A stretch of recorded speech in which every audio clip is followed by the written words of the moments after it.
Welcome back to another technical deep dive here in the debug zone.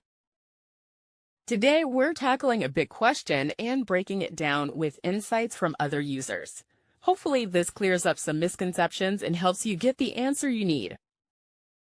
So, buckle up, stay a little curious, and let's jump right in.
And that's a wrap.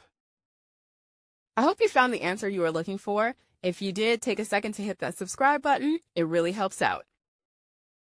And let me know in the comments which solution worked best for you. See you next time in the debug zone.